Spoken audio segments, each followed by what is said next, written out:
When Rik Reverb upgrades to Mythic mode, positioning becomes a lot more important. In this guide, we're going to go over the Mythic changes related to Rik Reverb and how to handle the Mythic challenge. If you don't know this boss on Normal or Heroic, you're going to want to find the guide for that right up here. We're just going into the Mythic strats now.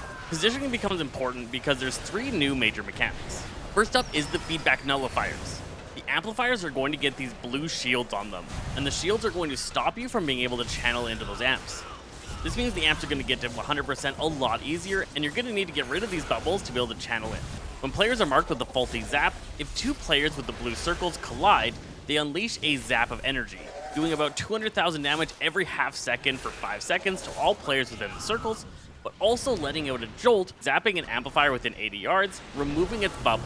This will then allow players to channel down that amplifier for the rest of the phase. You're going to need to coordinate with your team and set up groups of zappers that can take out the bubbles, and take out the bubbles on the priority amplifiers that have the most energy.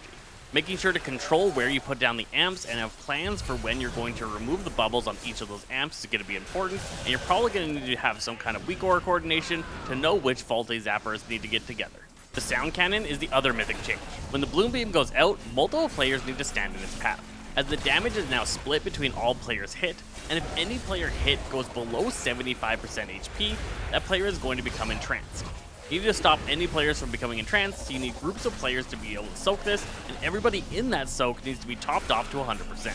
No players with the blue circles should be in this effect, so you have to be coordinating out who is standing in the beams and who is getting the faulty zaps together to remove the shields. Healers are going to be spread really thin on this encounter, and the damage output is insane. There's no other changes to this boss, and the strategy remains the same. There's just a lot more control necessary of where you put down the amplifiers and how you coordinate your team to get rid of those bubbles. I hope this guide helps you figure out how to take down Mythic Rik Reverb.